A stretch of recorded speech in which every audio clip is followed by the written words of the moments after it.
Happy Holi सबसे पहले दोस्तों नथिंग फ़ोन 3A सीरीज़ से रिलेटेड बहुत सारे स्पेकुलेशंस आ रहे थे। हम बहुत कुछ स्पेकुलेट कर रहे थे।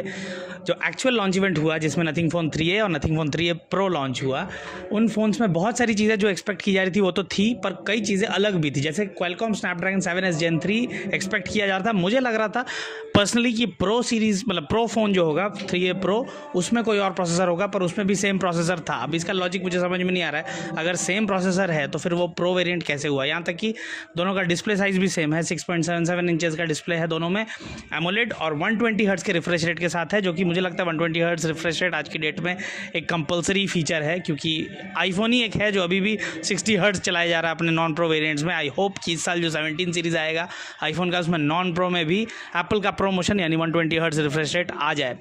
फ़ोन में स्पेसिफिकेशन वाइज तो और भी कई सारी चीज़ें हैं, जैसे 50 megapixel plus 8 megapixel plus 50 megapixel का triple rear camera 3A series में आ गया। एक्चुअली 2A सीरीज़ जो था ना, वो बहुत क्रेजी सेल हुआ था, बहुत हाइप उसका क्रिएट हुआ था, इसलिए 3A सीरीज़ भी इतना जल्दी और इतना हाइप के साथ लॉन्च किया गया है। तो 50 प्लस 8 प्लस 50 का जो कैमरा है वो मुझे ठीक लग रहा है, बट पर्सनली मैं चाहता था कि 8 मेगापिक्सल का जो वाइड एंगल लेंस है वो 50 मेगापिक्सल का ही रहता तो बेटर होता।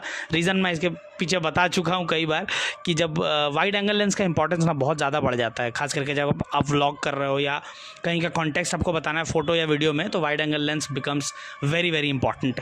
और मैं आज ऐसे वीडियो इसलिए रिकॉर्ड कर रहा हूँ बिकॉज होली है ना, नीचे पूरा होलिका दहन हो रहा है और मैं ऐसे ही फ़ोन रख दिया हूँ जल्दबाजी में। मेरे पास यहाँ पे माइक भी नहीं है, तो मैं दूसरे फ़ोन का जो वॉइस रिकॉर्डर है उसको माइक जैसा यूज़ कर रहा हूँ। स्पेक्स असाइड, मुझे एक चीज़ जो बहुत पसंद आया फ़ोन 3A सीरीज़ में, वो कार्ल पे का विज़न, कार्ल पे का इंसाइट जो उन्होंने ऑब्ज़र्व किया कि आज के डेट में यार हम कितने स्क्रीनशॉट्स लेते हैं। मैंने कल चेक किया अपने फ़ोन में, मेरे इस फ़ोन में 9450 स्क्रीनशॉट्स हैं।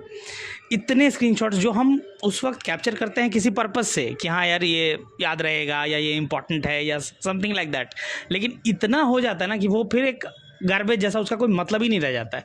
कार्ल पे ने इतना ब्रिलियंटली, सबको लग रहा था कि वो जो साइड में बटन है वो समवॉट जो एप्पल का एक्शन बटन है वैसा ही कुछ पर्पस होगा उसका, पर कार्ल पे ने उसको एसेंशियल स्पेस का एसेंशियल की बना दिया उस बटन को, कि उस बटन को आप एक बार टैप करो तो स्क्रीनशॉट हो जाएगा।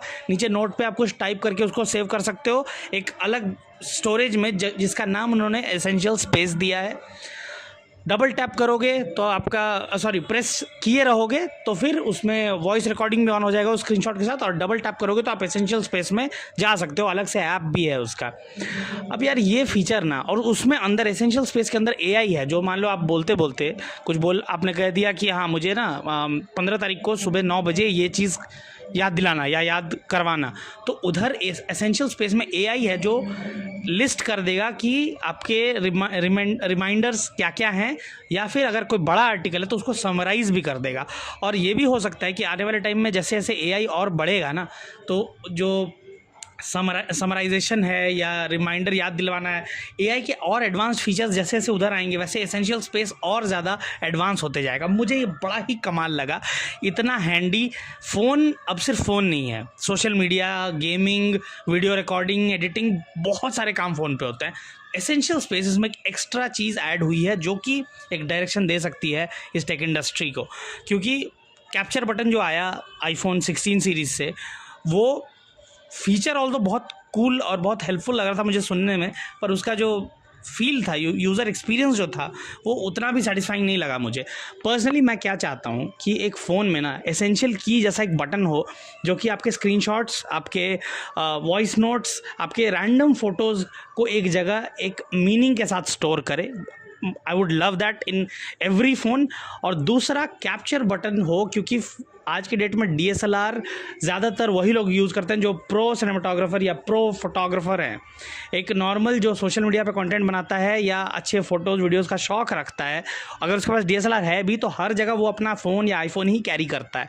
तो वैसे में फ़ोन में अगर ये कैप्चर बटन आ जाए और जो कि कस्टमाइजेबल भी हो और विथ दिस एसेंशियल की, दोनों साइड, एक साइड कैप्चर बटन, एक साइड एसेंशियल की, और पीछे की तरफ जो लेंस है ना, अब मुझे लगता है धीरे धीरे ना वो समय आ रहा है कि ये जो triple rear camera, quadruple rear camera आ रहे हैं ना, इनके जगह एक ही पावरफुल लेंस जैसा एक DSLR में होता है, ठीक है छोटे से ही शुरू हो, पर एक पावरफुल लेंस जो मल्टीपल फोकल लेंथ का केपेबल हो, जो खुद मेन सेंसर भी बन जाए, खुद वाइड एंगल लेंस पे भी चला जाए, खुद टेलीफोटो सेंसर जैसा भी एक्ट करे। ऑब्वियसली उसमें खर्चा होगा, बट इसको अब ट्राई किया जा सकता है। आई थिंक ये कंपनीज को करना चाहिए कि जो पीछे का लेंस है वो काफ़ी केपेबल हो। सामने की तरफ 32 मेगापिक्सल का कैमरा एक्सपेक्टेड नहीं है, मैं एक्सपेक्टेड बोलने की आदत हो गई है क्योंकि स्पेकुलेटिव वाला वीडियो मैंने पहले बनाया था ना। 32 मेगापिक्सल का है फ़ोन 3A में फ्रंट फेसिंग, और 50 मेगापिक्सल का है फ़ोन 3A प्रो में।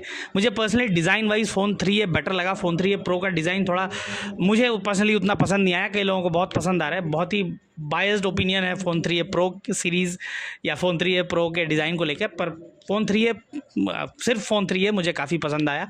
और आपके क्या थॉट है कमेंट करके बताना। और बस हैप्पी होली गाइज़। बाकी वीडियोस आपको एंड स्क्रीन पर दिख रहे होंगे, you can check that out. मैं मिलता हूँ दोस्तों आपसे अगले वीडियो में। Thank you so much for watching.